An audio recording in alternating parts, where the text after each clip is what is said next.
Queremos que digas ajá y que nos caiga el 20. Así que platicamos con visionarios, artistas, científicos, doctores, chamanes y toda clase de disruptores. Porque creemos que tan solo con hacer preguntas, pero sobre todo al escuchar, podemos cambiar la forma de percibir el mundo. Ser más empáticos, abiertos y humanos. Ajá. Es un espacio en el que sacamos del closet temas de los que poco se habla. Los cuestionamos y tratamos de entender la vida. Yo soy Paulina Feltrín. Y yo, Valeria Benavides. Y esto es Ajá. Hola, ¿qué tal? Bienvenidos a un episodio más de Ajá Moments. Yo soy Paulina Feltrín. Yo soy Valeria Benavides. Y este día estamos muy contentas porque vamos a hablar de un tema que le vamos a quitar los mayores tabús que podamos. Está con nosotros Karina Valderas. Ella es comunicóloga con experiencia en los campos de periodismo, marketing, comunicaciones y servicios financieros. Pero más que ello, Cari es una gran amiga que hoy nos abrirá su corazón para platicarnos de un tema del que, como les decía, poco se habla, del que en tantas familias y entornos se considera tabú, que es la adopción. Cari es mamá adoptiva y voluntaria en BIFAC, una asociación civil cuyo objetivo es apoyar a mujeres embarazadas en estado vulnerable que enfrentan un embarazo inesperado y requieren de ayuda y acompañamiento para salir adelante con sus hijos y alcanzar así mejores condiciones de vida. En lo personal, tengo familiares y amigos cercanos que han pasado por este proceso y sin embargo, aunque cada vez nos toca más de cerca, o al menos estamos aprendiendo a ser cada vez más abiertos con esto, siguen muchísimas incógnitas. Hay tantas preguntas que queremos hacer, pero que a veces no nos atrevemos. Y Cari, con su gran corazón, nos ayudará a responderlas para juntos ser más empáticos ante la adopción. Así que, fasten your seatbelt. Esta es una plática que no se quieren perder. Bueno, Cari, bienvenida. Hola Pau, hola Val, oigan, primero que nada mil gracias por esta invitación y este espacio, de verdad felicidades por lo que están haciendo, estos contenidos son muy valiosos, ustedes tocan temas como dice Pau, en los que tratan de quitar el tabú y de hablar de cosas que no se habla mucho en las sobremesas, ¿no? Entonces les agradezco de verdad muchísimo el espacio y espero que pueda ser útil para las parejas, las mujeres, los hombres que están pasando por este proceso y que pueda ser de ayuda, una pequeña guía desde la experiencia nada más. Ay, pues nos encanta, Cari, tenerte aquí y nos gustaría empezar conociendo tu historia personal y que le platiques a todos cómo fue y entender cómo es que llega a ti la opción de la adopción. ¿Cómo es que decides iniciar este proceso? Pues miren, nuestro caso fue un poco diferente al del resto de lo que conocemos, ¿no? De las familias por adopción, porque nosotros logramos tener un primer hijo biológico. Mi hijo biológico hoy tiene 13 años. El tema que tuvimos es que cuando yo tuve a Santiago, tuve preeclampsia posparto, que es muy, muy rara. Y fue una preeclampsia aparte atípica porque no tuve síntomas, eso fue asintomática y entonces muy complicada de detectar. Para no hacerles el cuento muy largo, el tema es que yo acabé después de haber tenido a mi hijo, esa misma semana, él nació el lunes y yo el viernes estaba regresando al hospital en una ambulancia, se me tuvo que poner un catéter a corazón, sulfato de sodio para poder revivirme, tuve este famoso como, ya saben, despliegue en el que te ves desde arriba de la plancha en la que te están atendiendo, viendo los médicos y todo, y bueno, después de eso, afortunadamente no tuve ninguna consecuencia en términos, pues, de agrandamiento de órganos, etcétera, pero mi internista, mi doctor, tanto mi ginecólogo como el internista, los neurólogos, o sea, creo que fue atendida por millones de personas ahí, pues nos recomendaron que no era viable un segundo embarazo, pues porque corría mucho riesgo mi vida. Y pues nosotros siempre habíamos pensado en una familia de 4. Ya la idea para esta etapa, digamos, la teníamos un poco más masticada porque antes de esto que les estoy platicando de este embarazo, yo fui diagnosticada más bien con endometriosis, y una endometriosis de un grado pues severo, por la que me tuvieron que operar en su momento, incluso en la que se habló de la posibilidad de no tener hijos. Entonces, cuando yo tuve este diagnóstico, Javier, mi esposo y yo estuvimos platicando y para nosotros siempre fue una opción la adopción. Desde el inicio dijimos, bueno, si no podemos tener hijos, queremos tener familia, queremos tener hijos y si queremos, pues vamos por una adopción. Entonces la vida, ¿no? Sin querer nos llevó a regresar a esta opción y de la cual no nos hemos arrepentido ni un solo día de nuestra vida. Al contrario, todos los días damos gracias por haber sido bendecidos por una situación así. Entonces, así es que llega la adopción a nuestras vidas, después de una preeclampsia postparto en la que nos dicen, si tú te embarazas, una mujer, pues, ¿no? En cualquier parto tiene el 50% de vida y el 50% de probabilidad de fallecimiento. En tu caso, por ponerlo en números, ¿no? Y por poner un ejemplo, tenía el 60% de que pudiera pasarme algo y ya no me podía exponer, pues, porque tenía ya un hijo. Entonces, es ahí como cuando decidimos entrar al proceso de adopción. Nunca estás absolutamente listo y quien que te lo diga es como quien te dice que todo es miel sobre hojuelas con el embarazo y el parto, ¿no? Esto no es como siempre parece como en las películas de teen, suena musiquita y decides que vas a adoptar, ¿no? Es un tema complicado, emocional, porque implica un duelo. Y ese duelo es el que ya no vas a poder tener hijos biológicos. No que no puedas tener familia, al contrario, la adopción te abre esa posibilidad, pero es un proceso, digamos, agridulce al inicio, ¿no? Wow, que nos acabas de compartir algo increíble, Cari. Gracias por abrirlo y qué padre conocer esta parte de tu historia en la que la adopción se vuelve una maravillosa opción para continuar con tus planes, con tus sueños, con tu pareja de hacer una familia más grande, ¿no? Y de hacer familia y no quedarse con un hijo único. Y hablaste de algo importante que creo que es estar de acuerdo con tu pareja, ¿no? Esta parte del plan que a mí me llama mucho la atención, pero quizás son de esos temas que hasta que no tienes que tocarlos no los tocas, ¿no? Hasta que no llegas a un punto tal en el que no hay posibilidad en tu vida y entonces pues lo tienes que abrir. Pero ahorita hablaste también de ese sabor agridulce y ese proceso emocional complicado. ¿Nos puedes platicar un poquito más de cómo fue ese proceso con tu pareja? Sí, claro. Mira, yo me acuerdo y eso siempre se lo voy a agradecer a mi esposo porque, bueno, antes del embarazo que les cuento, yo perdí un primer bebé y pues evidentemente esto fue consecuencia de la operación que había tenido previa de endometriosis, ¿no?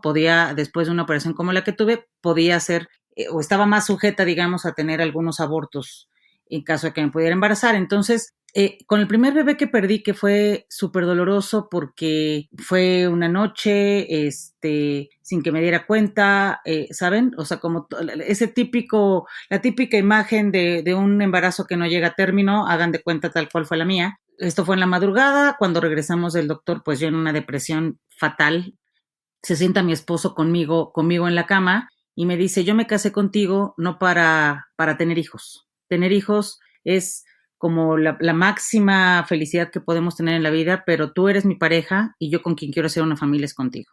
Así que si eso no es una posibilidad, no suframos. Entonces, les platico esto porque esa fue, digamos, la primera fase, ¿no? De una serie de conversaciones y de análisis y entendimiento que tuvimos mi esposo y yo para llegar al proceso de adopción. Creo que la primera parte que uno tiene que tomar en cuenta cuando va a adoptar es estar en la misma página con tu pareja. Eso para mí es súper importante y es lo que yo, no es que dé consejos porque no me gusta dar consejos, sino lo pongo como una sugerencia para las personas que estén pensando en adoptar en pareja. También puedes pensar en adoptar tú solo, pero si estás pensando en adoptar en pareja, creo que lo increíble es que tú puedas tener esta comunicación con quien estés para saber emocionalmente qué es lo que significa, qué es lo que está satisfaciendo, si está satisfaciendo una necesidad personal de ser papá o de ser mamá, está satisfaciendo la idea el imaginario que todos tenemos de una familia bonita, porque creo que de ahí parte el tema. Yo me sentí muy tranquila en cuanto Javier me dijo esto, porque al final el objetivo de crecer la familia era el correcto, no estábamos sustituyendo una cosa con otra, una mala relación de pareja con hijos, o no estábamos tratando de llenar ningún otro vacío. Al contrario, estábamos tratando de ampliar nuestra felicidad, ¿no? Entonces, esa parte para mí es como medular, digamos, en el proceso de adopción. Y esto también se los cuento porque en la institución que nosotros pudimos adoptar, que es BIFAC y a la que le vamos a vivir agradecidos eternamente,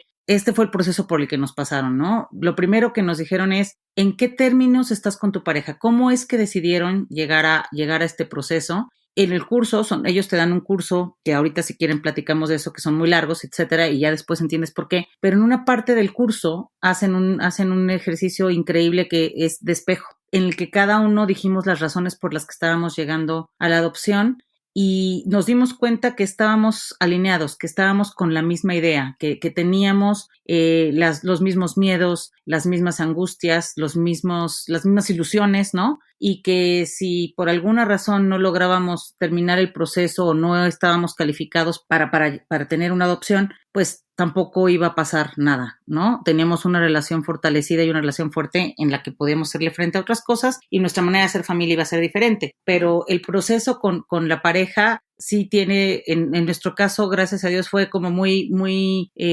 caminamos muy en conjunto, muy paralelamente, ¿no? De lado a lado. Como tendría que ser cualquier plan, ¿no? De ser papás. O sea, al final del día creo que mencionaste algo súper, súper importante, que es esto de estar alineados, de tener los mismos objetivos, de entender las razones por las cuales tenemos estos planes en la vida, en la pareja, ¿no? Qué importante es la alineación y el camino conjunto y no pensar que a veces son deseos de una sola parte de la familia, ¿no? Claro, totalmente. Aparte, ¿saben qué nos pasó en el proceso, en estos grupos que les digo? Te dan cursos antes de llegar a la adopción. Éramos 13 parejas, los grupos son más o menos entre 13 y 15 parejas, y desafortunadamente no llegamos todos a término del proceso, ¿no? En el camino hubo parejas que se separaron, hubo parejas que se dieron cuenta que el llegar a una adopción era un paliativo para arreglar una mala situación de pareja, hubo otras parejas que, pues, alguien reconoció afortunadamente, que no estaba preparado para una adopción, que tener un hijo que no fuera de sus entrañas no era algo con lo que iba a poder lidiar el resto de su vida. Entonces nos dimos cuenta de muchos casos y por eso les decía que el tema de pareja es medular para iniciar un proceso de adopción. Sí, yo creo que, Cari, eso es un tema que resuena mucho porque es una maravilla, me parece, que un hijo pueda venir al mundo con tanta planeación y con tanta comunicación, porque es todo ese amor con el que lo vas a recibir. Y platicando sobre eso, nos decías hace unos momentos que descubrieron en este curso cuáles eran sus miedos, cuáles eran sus preocupaciones. ¿Cómo era que estaban ustedes viviendo esta nueva oportunidad de traer un hijo a la casa? ¿Nos puedes platicar cuáles son esos miedos y esas preocupaciones? Claro, mi Pauli, es que es todo, al principio es todo, después es nada y luego todo se revuelve, ¿no?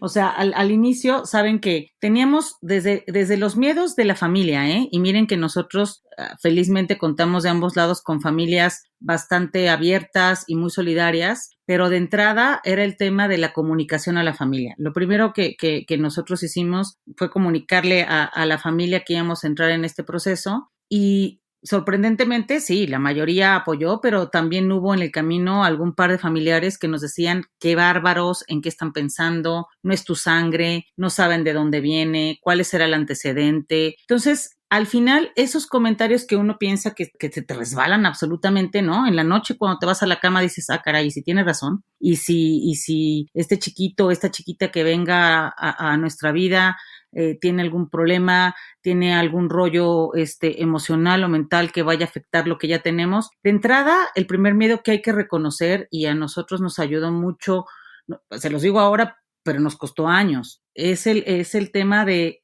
aceptar lo que venga, como venga a tu vida, en términos de la persona que tú vas a traer a tu vida, que llega a tu vida, la vas a querer tal como es, como si fuera un hijo biológico. Cuando viene un hijo biológico, no te preguntas, ¿será bueno, será malo, cuál será, no? Y en cambio, cuando adoptas, de repente sí hay estas preguntas y hay estos temores. La directora de la fundación, Marilú, a nosotros nos hizo una entrevista que siempre me voy a acordar de ella, que nos sentó y nos dijo, estábamos hablando, etcétera, y nos dijo, miren, tengo en este momento, tuvimos una situación con una mujer así tal cual, que falleció, y tenemos un pequeñito que necesita una casa urgentemente. Tenemos que tomar una decisión esta semana.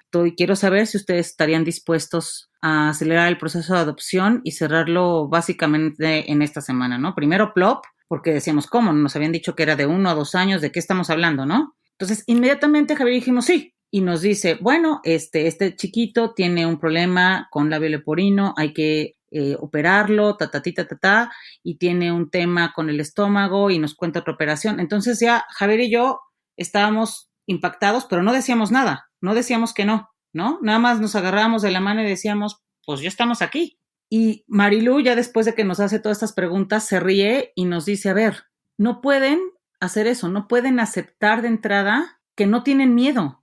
Ustedes no me han dicho absolutamente nada si el chiquito que les estoy poniendo como ejemplo tiene algún problema de salud, cómo le van a hacer, cómo van a resolver financieramente, emocionalmente, logísticamente todos esos problemas. Tienen que llegar aceptando sus miedos, tienen que llegar entendiendo que este proceso no va a ser fácil y nos pidió una lista de las cosas que más nos angustiaban. Y entonces cuando hicimos esa lista, Javier y yo nos dimos cuenta que el principal miedo que teníamos no era y se los voy a decir tal cual, porque es algo que discutimos y que de repente en esto que hablábamos de que son cosas que la gente no habla, es de cómo va a venir físicamente, cuál va a ser la salud de ese bebé, ¿no? Nuestro principal miedo era a que llegáramos a adoptar a un bebé que no presentara un tema de salud complicado y que después surgiera. Entonces, ese era nuestro principal miedo. Y cuando empezamos a trabajar a lo largo del curso y todo, nos dimos cuenta que pues pasaba lo mismo que con un hijo biológico. Tú puedes tener un hijo absolutamente sano y desafortunadamente en 3 años que presenta una enfermedad. Entonces, esas eran las partes, más que el tema de físicamente cómo se veía o no se veía, nos angustiaba el tema de salud, pues porque no conoces los antecedentes de los papás y era el tema principal que teníamos sobre la mesa, ¿no? La salud del bebé. Y de ahí en fuera, los miedos que tienes son el miedo de la aceptación, que no ni siquiera tú aceptas al inicio, ¿no? El miedo de que tu familia, tus amigos, la sociedad acepten a esta nueva forma de hacer, acepten la nueva forma de hacer familia, que acepten a tu hijo, que se puede o no se puede parecer a ti, ¿no? En nuestro caso tuvimos esta gran bondad de la vida de que sea parecido incluso a nosotros, ¿no? Pero hay muchos casos en los que el niño no se parece a la familia y entonces ese es tu principal temor, que no sea adoptado y que siempre sea señalado. Y hablaste, híjole, de este miedo terrible que como dices, no está en nuestras manos ni lo podemos controlar relacionado a la salud y a imaginarte que como no estuviste en la creación de esta vida y en el seguimiento hasta que lo tienes en los brazos, pues quién sabe qué pudo haber pasado que eventualmente se convierta en una enfermedad o algo, ¿no? Pero creo que hay un tema que también es muy importante que me gustaría compartir y ver cómo lo abordaron ustedes, pero es una realidad que estamos marcados desde nuestra concepción en términos de, pues, de esta energía ancestral, de esta historia que tenemos en la familia, ¿no? Pues sí, en nuestros ancestros, en nuestro linaje. Y es común que existan inclusive de entrada, más allá de la enfermedad, que entiendo que era su primera preocupación, pero es esta herida, ¿no? Que muchos de estos chiquitos tienen al saberse abandonados por su madre biológica, ¿no? Entonces, pues a veces es una sensación de rechazo, una herida de rechazo o de abandono, que todos tenemos en nuestra medida por otras cosas, pero al final del día creo que algo de lo que se habla mucho es justamente de esta carga que puede tener a nivel linaje y a nivel experiencia una vida de un chiquito así. Entonces, ¿cómo vivieron este proceso? ¿Es real? ¿No es real? ¿Se parece al que tienes con tu otro hijo? ¿No tiene nada que ver? O sea, ¿es un mito o realmente sí el hecho de traer a una persona que biológicamente no es parte de tu familia, aunque la integres a tu dinámica, sí trae ahí alguna carga ancestral importante? Vale, eso es totalmente un hecho. O sea, en nuestro caso que lo hemos vivido, hoy Nico tiene 8 años y hay este abandono, ¿no? Se deja con una huella y se llama tal cual, la huella de abandono que tienen los bebés que llegaron por adopción. Esta es la conexión que tú generas con tu madre desde que estás en el vientre, ¿no? Y la adopción es justamente, por eso les hablaba de sabores agridulces, porque la adopción junto al momento que te trae esta felicidad enorme de poder crecer tu familia y de poder tenerla como imaginabas en un principio, ¿no? Esta carga de felicidad viene ya acompañada por una carga triste que es la del abandono de ese bebé. Por alguna razón, la señora que tuvo ese bebé que hoy llega a tu vida no pudo quedarse con él. Por un tema de salud, por un tema económico, por las razones que haya tenido en la mesa, no pudo quedarse con él. Y entonces eso es algo que ya reconoce el bebé. En nuestro caso, les cuento rápidamente, Un día Nicolás, muy chiquito, nosotros hemos tenido una adopción abierta, él sabe que llegó por adopción, y en algún momento histórico en su imaginario, por las películas, ¿no? Él se imaginaba que había llegado a la casa en una cajita de cartón. Él siempre nos decía, y mi cajita, ¿no? Y en alguna de las crisis que tuvo sobre el tema de no entendíamos por qué estaba tan irritable, no entendíamos por qué estaba tan vulnerable, nos lloraba, hacía berrinche, etcétera. Y esto fue un 10 de mayo, fue la primera vez que nos dimos cuenta, fue un 10 de mayo. Entonces nosotros decíamos, ¿qué le pasa? Pues es que él de alguna manera estaba entendiendo, ¿no? Que no estaba con su mamá biológica o con la señora que le dio la vida. Entonces, para él, aunque no entendía bien lo que estaba pasando, había un dolor interno que no sabía cómo lidiar. Entonces, en esta búsqueda que haces, pues con los papás que también tienen hijos por adopción, en los libros, en las referencias en internet, llegamos a un especialista que trabajaba esta técnica de barras y de codificación y justamente nos dijo eso, ¿no? El tema es, hay una huella de abandono en Nicolás que increíblemente él no es quien tiene la carga más pesada. Quien tiene la carga más pesada son ustedes y en este caso de ustedes me dijo, eres tú, me dijo a mí, tú eres la que no quieres que él transite por dolor, que reconozca su pérdida y eso no lo vas a poder evitar. Tu hijo tiene que reconocer su pérdida para poder superarla y ser feliz. Y eso se nos quedó como una máxima de vida, porque nosotros como padres lo que queríamos era que él no sufriera, que él se sintiera siempre bienvenido en la familia, que él estuviera siempre arropado, y no lo estábamos dejando vivir, sufrir, entender lo que le había pasado. Queríamos como que siempre protegerlo emocionalmente y no dejábamos que él sintiera este dolor. Entonces, cuando entendimos eso y entendimos lo que significa la huella de abandono, entendimos cómo es que teníamos que hacerlo. Entonces, nuestra chamba no era evitarle el dolor. Nuestra chamba era acompañarlo en el dolor que significaba para él haber perdido a la persona que le dio la vida y tener hoy una familia con la que él se sintiera feliz.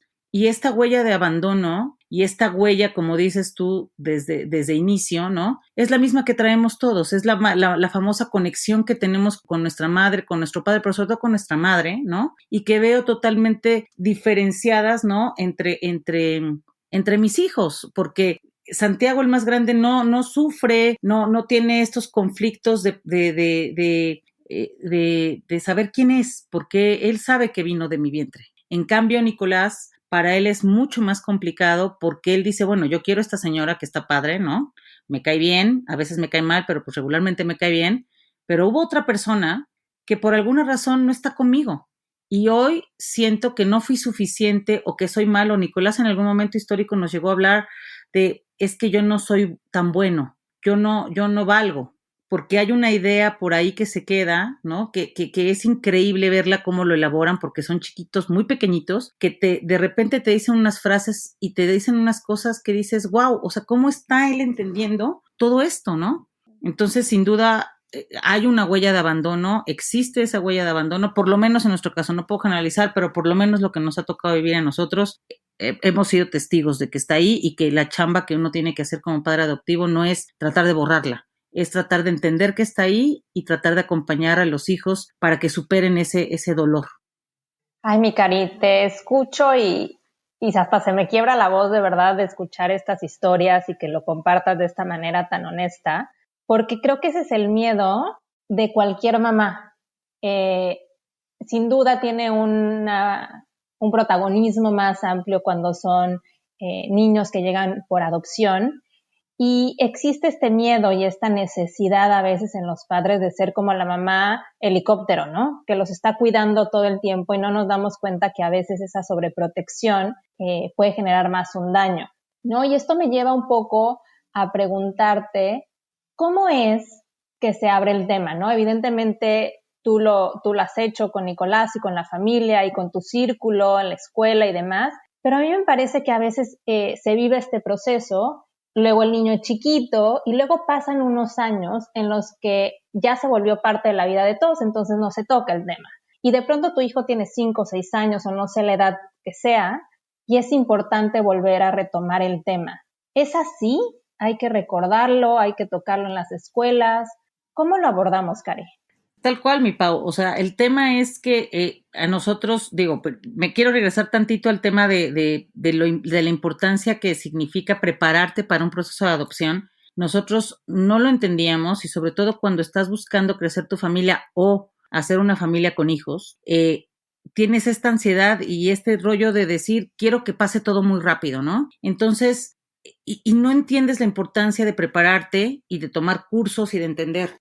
Todo esto que estás diciendo de cómo abrirlo y cómo mantenerlo, es muy importante que estés preparado, porque el asunto que a veces es muy complicado es que tú tienes un imaginario de cómo va a ser esta apertura, cómo lo vas a decir, cómo es que se lo vas a decir incluso a tu hijo, ¿no? Miren, yo me acuerdo que en uno de los cursos nos decían, cuando nazca su hijo, porque hablamos de nacer, o sea, los hijos que llegaron por adopción tienen un nacimiento, llegan a tu vida, puede ser de meses, a lo mejor de días, pero tuvieron un nacimiento que tú tienes que hacer parte de tu vida, ¿no? Entonces nos decía la persona del curso, cuando nazca su hijo, él va a estar en un entorno en el que va a estar oyendo ciertas palabras. Si él nace en México, pues va a estar oyendo español. Si él nace en Alemania, va a estar oyendo alemán. Si él nace en Estados Unidos, va a estar oyendo inglés. Es tal cual la palabra adopción. Si un hijo, desde que está en los brazos, ¿no? Le dices, mi amor, tú llegaste por adopción y le cuentas su historia y se la vuelves a contar y se la vuelves a contar, cuando él lo escuche la palabra adopción, ya no va a tener una connotación negativa, ya no va a ser una cosa que le llame la atención, ¿no? Ya no va a estar escuchando este murmullito de... Ya, o sea, para él el tema de escuchar la palabra adopción va a ser natural. Entonces, nosotros desde un inicio, y me regreso a la parte de bebecito, a Nicolás le contábamos su historia, le explicábamos que él había llegado por adopción, que nosotros habíamos sido muy felices en el momento que él había llegado a esta familia, y tenemos una foto preciosa de cuando nos hacen favor de entregarnos a Nicolás cuando llegó a BIFAC, en la que él, estando con 2 mesecitos, se voltea con su papá y le hace una sonrisa de enamoramiento que les juro que no podemos del amor, ¿no? Entonces, con esa foto siempre le explicamos que él siempre fue un niño, le explicamos que él siempre había sido un niño muy deseado, que tenía un lugar en esta familia, y así, a lo largo de sus primeros añitos de vida, le íbamos contando, le íbamos leyendo cuentos, etcétera. Ese es el proceso con él. En el proceso con el resto de los amigos y la familia, es increíble, pero uno como papá se da cuenta que es el primero que tiene que decir el tema, que llegó un hijo por adopción a tu casa. Nosotros no nos habíamos dado cuenta hasta que, me acuerdo después en una cena de la nada con gente que la verdad ni conocíamos tanto, ¿no? En un momento histórico yo y en un momento histórico mi esposo, a la gente que estaba ahí les dijimos que teníamos 2 hijos y que uno había llegado por adopción, ¿no? Y cuando salimos de la cena, como que nos habíamos escuchado los dos y veníamos platicando en el coche y dijimos, algo tenemos que sacar tú y yo. Nosotros estamos entendiendo que tenemos un hijo que llegó por adopción y se lo estamos diciendo al mundo. Tenemos que echarnos un pasito para atrás porque al final esa va a ser la privacidad de Nicolás. Entonces, como que nos echamos un pasito para atrás y ya tampoco era como tú dices, que llegábamos a una fiesta y hola, mira, mi hijo Santiago biológico, mi hijo Nicolás por adopción. Aquí están mis hijos y se acabó. Pero sí llega un momento en el que los mismos papás pasamos por ese tema de lo decimos porque necesitamos interiorizarlo, necesitamos entenderlo. Y en ese proceso, yo te diría que es un proceso paralelo entre lo que los papás tenemos que interiorizarlo y entenderlo y lo que le vamos diciendo a los hijos. Y para Nicolás, el tema era, después de pues contarle su historia a manera de cuento y arrullos, etcétera, empezamos a encontrar literatura para él, ¿no? Mandamos a hacer un cuento con su historia, hay un cuento muy lindo que se llama La estrella que está en el cielo, que les explica que ellos llegaron como si fueran una estrella que estaba en el cielo a la tierra, etcétera, ¿no? Fuimos encontrando literatura que se fuera adaptando a su edad para irle abriendo el tema hasta que él lo entendía desde su lugar. El proceso más complicado que hemos tenido en este tema de apertura, en el que dices que pues ya no se habla del tema, ¿no? Porque ya forma parte de tu día a día y regresas a tener que abrir el tema, es cuando los niños entienden el proceso de reproducción. Primero yo fui como que con la que no estaba tan contento, ¿no? Porque, ¿cómo? Pues si yo no vine de tu panza, pues entonces no soy tu hijo, pero entonces tú no eres mi mamá, pero entonces hay alguien más. Pero su papá seguía siendo su papá. Entonces, de repente, si conmigo tenía un par de desacuerdos, con quien se refugiaba era con su papá. Y después, cuando él entendió que el papá y la mamá son necesarios para darle vida a un hijo, pues ya también su papá, ¿no? No era su papá. Entonces había alguien más y nos empezó a hablar no solamente de la señora que lo abandonó, sino de los señores que lo abandonaron. Entonces, sí es un proceso complicado en el que vas pasito a pasito, avanzas 2, te regresas 1, vuelves a avanzar 3, te regresas 1, pero desde nuestro lugar, que lo tuvimos siempre abierto, ¿no? La ventaja es que los niños van entendiendo y ellos mismos son los que te van enseñando dónde tienes que meter acelerador y dónde tienes que frenar y bajarte del coche por completo para revisar todo, ¿no?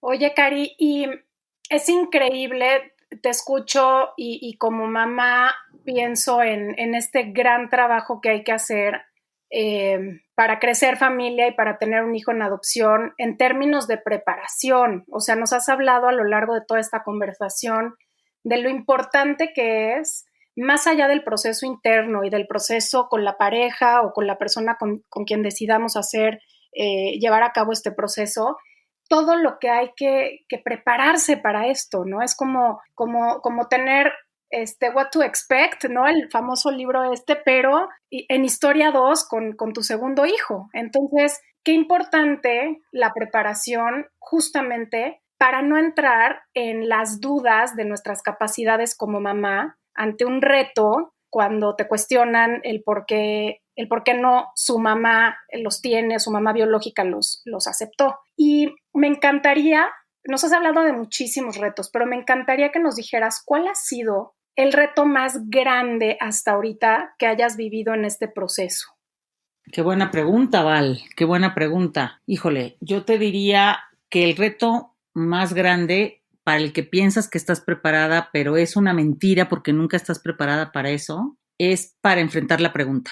Para enfrentar la pregunta de por qué me abandonaron, porque increíblemente en el caso de Nicolás y en la mayoría de los chiquitos hay un entendimiento de ese desprendimiento, de ese abandono, ¿no? Entonces, ese para mí fue el reto más grande. O sea, la primera vez que Nicolás me hizo la pregunta, lloré, me azoté, dije, soy la peor mamá, si él se lo está preguntando es que algo no estoy haciendo bien, está sintiendo alguna diferencia, ¿saben? Nunca estás preparado para eso. O sea, creo que el principal reto fue ese, cómo contestaba, cómo le hacía sentir que eso no importaba o que si sí importaba, ¿no? Cómo le íbamos a trabajar. Y a eso yo le diría que el principal reto fue entender mis propias emociones. En el proceso de adopción, ¿no? Entender mis propias emociones y atemperarlas y ponerlas como, yo les diría como en las cajitas correctas, ¿no? En un proceso de adopción yo me lo imagino como cuando tienes una caja llena de cosas y tienes enfrente de ti una cómoda con muchos cajones, tienes que ir tomando cada cosa y irla poniendo en cada cajón para cuando termine el proceso. No puedes lidiar con todo. Entonces, el principal reto es ese, cómo tratas de que el proceso para llegar y ya que estás formada como una familia adoptiva, ¿no?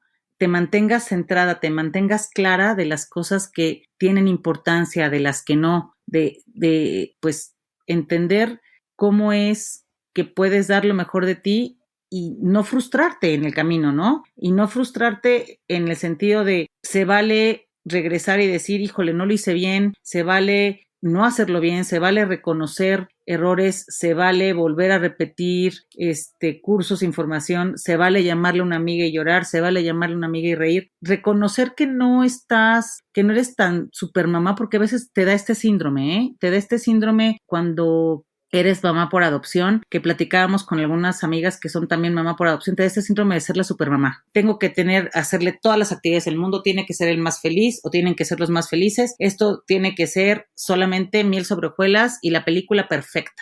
Entonces, yo creo que el principal reto es con uno mismo. Yo te diría que el principal reto es tratar de estar centrada para que cuando vengan las preguntas que él te haga, para no explotar en llanto cuando te diga, tú no eres mi mamá, para sentarte bien cuando te diga, quiero conocer a lo mejor, ¿no? Mis antecedentes, dime qué fue lo que pasó, estés tranquila para poder compartirlo con él. Creo que ese es el principal reto. Wow. Sí, qué importante trabajar con uno, ¿no? Para poder darles a nuestros hijos. Sí, totalmente. Ese te diría que es el tema. Trabajar con, no siempre estás preparado. Y no todo sobre mil sobre hojuelas. Miren, el ejemplo que a nosotros nos pusieron, que ese era como nuestro ideal, en uno en los cursos que les digo que tomamos, nos llevamos pues casi 2 años en el proceso, 1 año de cursos y 1 año en los que todos los días estábamos pegados al teléfono, les juro, lo teníamos al lado, así salíamos a algún lado y lo teníamos pegado con nosotros a ver en qué momento nos llamaban para decir que ya había llegado Nicolás. En esos cursos nos llevaron un día a una familia, iba nada más la mamá y el niño, un adolescente de 17 años, que nos contó su historia y que lloramos millones, pero nosotros decíamos, si logramos eso, creo que ya logramos todo. El niño empezó a contar su historia, cómo fue efectivamente que a los 7 años en pleno periférico a su mamá le preguntó por qué no se había quedado sus papás con él y por qué él tenía que haber llegado a una familia por adopción. Y nos fue contando como todo su proceso, pasó por un proceso de rebeldía, etcétera, hasta que nos dijo, a los 14 años me di cuenta que no necesitaba ni preguntarme dónde estaban las personas que me habían dado la vida, necesitaba absolutamente nada más porque estaba tranquilo y contento con mi familia. Mi papá y mi mamá son las personas que están aquí. Lloramos y lloramos y lloramos. Esa parte les juro que la recuerdo como el ejemplo de ojalá que eso nos pase a nosotros, ¿no? Que logremos allanar tanto el camino, que logremos dar tanto amor, que logremos ser una familia equilibrada y bien compuesta para que él en algún momento histórico no tenga que decir, o más bien que diga, ya no es tan importante, ¿no? Saber de dónde venía, estoy contento sabiendo dónde estoy. Y el tema de dar equilibrio también, pues, con su hermano, que de repente el error en el que caes es en el que toda la atención es para este chiquito que sientes muy vulnerable, ¿no? Y no para la personita que ya estaba aquí y que tiene también los mismos derechos y la misma necesidad de atención. Justamente era una de las preguntas que teníamos para ti, Cari. ¿Cómo es la relación con el hermano y cómo es esta dinámica familiar? En tu caso, me imagino que es el caso de muchísimas parejas, más hoy en día en que postergamos la maternidad o la paternidad y llegamos a edades en las que ya no es tan factible o no es tan fácil y la adopción cada vez se vuelve más una alternativa. ¿Cómo haces para que esa relación de hermanos sea fuerte? ¿Qué diferencia siempre va a haber, ¿no? Entre hermanos biológicos o no, hay diferentes afectos y hay diferentes afinidades hacia los padres, que eso es algo que aprendemos a la edad adulta. Pero en la crianza, ¿cómo haces para que se dé ese vínculo entre hermanos? En términos de crianza, nosotros creo que hemos sido como muy, muy claros y hemos tratado siempre de educarlos exactamente igual. Sin duda, Nicolás sabe su cuento y entonces de repente nos dice, quiero hablar de este tema, de mi tema, ¿no? Y su tema es la adopción y de repente nos hace algún berrinchito, alguna cosa así, tratando un poquito de chantajear, ¿saben? Por el asunto y no lo dejamos. La idea es que a los dos los tratamos exactamente igual, no tratamos de que no haya diferencias, ¿no? Y creo que lo hemos logrado porque en ningún momento, por lo menos lo que hemos platicado con el grande que hoy es un adolescente, si lo hemos hecho amablemente no nos ha dicho, ¿no? Que tengamos diferencias con él, dejamos que se peleen, que se peguen, que se contenten, tienen exactamente los mismos derechos y obligaciones ambos en la casa tal cual y tratamos de que no haya diferencias. Lo que es increíble es el vínculo que hay entre ellos dos, se aman con locura y pasión, se pelean todo el tiempo como todos los hermanos, como dices Pau, pero se aman, yo creo que uno da la vida por el otro. Nicolás es una cosa de admiración que tiene con su hermano mayor increíble, ¿no? Y Santiago, aunque es un poco más rejego y de repente no lo quiere reconocer, protege muchísimo al hermano, ¿no? Entonces creo que el tema de justo, ¿no? Si el proceso es abierto, también lo que tienes que poner en la mesa, porque aparte los niños son más inteligentes de lo que nosotros pensamos, ¿no? Es esto, aquí no hay diferencia, señores, a Nicolás se lo hemos dicho tal cual. Nicolás, tu tema, como tú le dices, no es una condición que te va a librar ni de castigos, ni de obligaciones, ni de nada. Tú tienes que entender que la manera en la que llegaste a esta casa no tiene ningún diferencial con la manera en la que llegó tu hermano. Aquí todos somos iguales y aquí todos tenemos las mismas obligaciones y derechos y a partir de ahí, explicándoselo y hablando con ellos, con ambos, creo que hemos tenido un buen equilibrio. Súper importante, ¿no? Porque a pesar de que todos los hijos tienen sus cualidades y sus personalidades. Qué importante es esta comunicación abierta. Y Cari, hablando justo de comunicación abierta, nos has compartido este increíble proceso que ustedes siguieron de abrirlo y de haber sido súper transparentes desde el momento uno con todos, ¿no? Hasta con el mismo Nicolás en brazos. ¿Qué pasaría o qué consecuencias crees que puede tener el que no se comunique y se abra en alguna familia este tema de la adopción? Se vive más fuerte esa huella de abandono. ¿Hay algo de lo que hayan aprendido en este proceso por lo cual se recomiende siempre hacerlo desde el principio, o es algo que depende de cada familia y depende del mejor momento y no hay como una regla? Yo creo, Val, que no hay una regla. Mira, yo sin duda creo que depende de cada familia. Nosotros, y tanto en BIFAC como en las cosas que estuvimos leyendo, otros cursos que tomamos fuera de BIFAC, la recomendación era abrirlo justo por eso, porque no sabes, ¿no?, cómo es que tu hijo se puede enterar de la situación y enterarse en una circunstancia en la que tú no quieres que se entere y que sea más dolorosa de la que tú pudiste haber transitado con él, ¿no? Entonces, yo, sin duda depende de cada familia, pero miren, les cuento un caso de las parejas que estaban con nosotros. Increíblemente, una de las parejas nos contaba a ella que ella se enteró que había llegado por adopción el día que les avisó a sus papás que iba a ir su novio a pedir su mano, ¿no? La famosa pedida. En ese momento los papás le dijeron, antes de que arregles todo, necesitamos hablar contigo. Tú llegaste por adopción y tienes un problema genético y no puedes tener hijos. Wow. Entonces, imagínense nada más el tema por el que transitó. Primero, entender a sus 20 y tantos años, casi 30, que había llegado por adopción. Segundo, que no podía tener hijos por un tema genético, ¿no? Y tercero, pues entender, o sea, él nos decía, era un triple duelo, porque era el duelo de mis papás, el duelo de mis hijos y el posible duelo de una pareja que a lo mejor con esas condiciones ya no quería estar conmigo. Entonces ellos llegaron a BIFAC por eso, porque pues en el momento en que pues ella supo que no iba a poder tener hijos y que había llegado por adopción, pues evidentemente lo que dijeron es, pues vamos a adoptar. Es como un caso que a nosotros nos impresionó muchísimo y tenemos gente conocida que a la fecha pues no lo ha abierto a la familia. Incluso hay gente que pues se fue a México en el proceso, ¿no?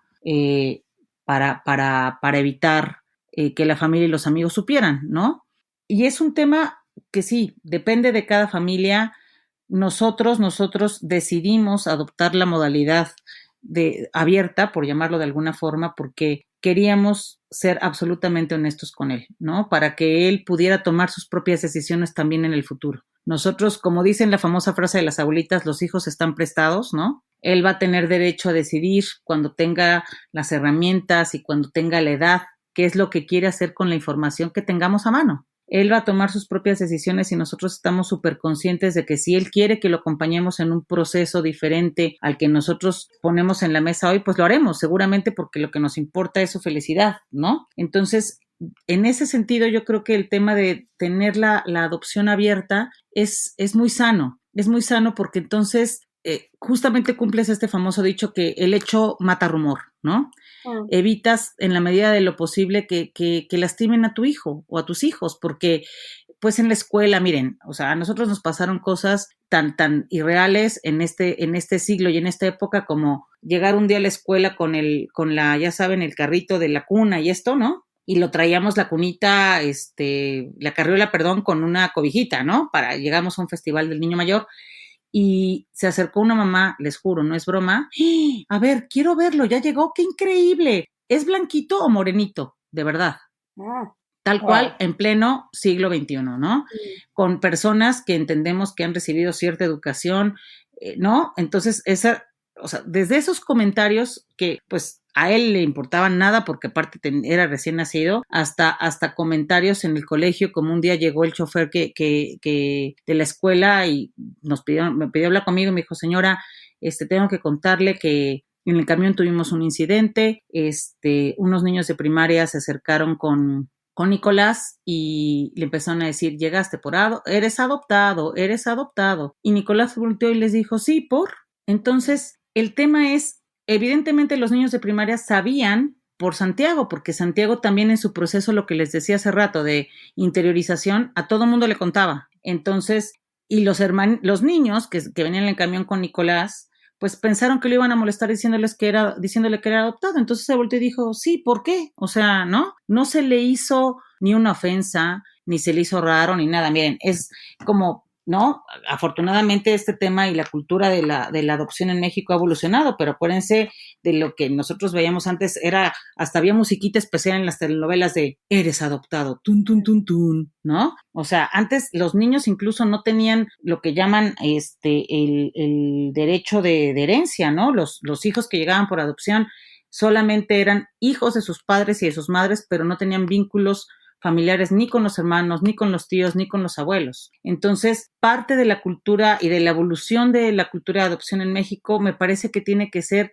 abiertos. Es una manera de llegar, es una manera de formar familia, es una manera de pertenecer a una familia, es una manera de estar. Y no tiene nada de malo, no tiene ningún tabú, no tiene que ser un asunto complicado. Pero es muy respetable que ciertas familias o ciertas parejas decidan tenerlo en secreto, ¿no?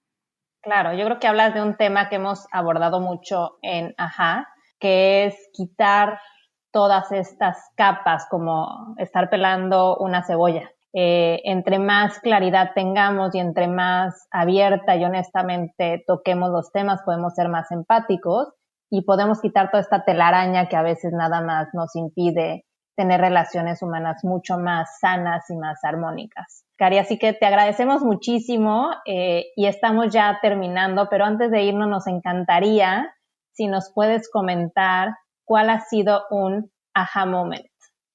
Un aha moment, híjole, es ese aha moment en cuanto te caen los 20, ¿estamos de acuerdo? Sí, exacto. Correcto. ¿No? El aha moment que tuve en este proceso, yo creo que fue el que más me determinó, es el que les contaba al principio cuando mi esposo se sentó en la cama y me dijo, no te quiero para tener familia solamente, ¿no? Porque para mí de ahí parte el resto de todas las cosas. Eso hablo en la semilla o en la parte fundamental de mi fortaleza para ser mamá adoptiva. Mi aha moment con Nicolás, pues yo les diría que es casi pues todos los días, ¿no? Cuando llega conmigo y me da un abrazo y me da un beso y me dice que me ama y de repente llega y me dice, eres la mejor mamá del mundo, ¿no? Yo creo que, ahí estoy un poco llorando, perdón, pero ese es como mi aha moment. Cada vez que lo veo reír, cuando oigo su risa, ¿no? Y cuando veo a la familia completa, no sé si les ha pasado y seguro sí, cuando tienes un como momento muy feliz y que te extraes de la escena, ¿no?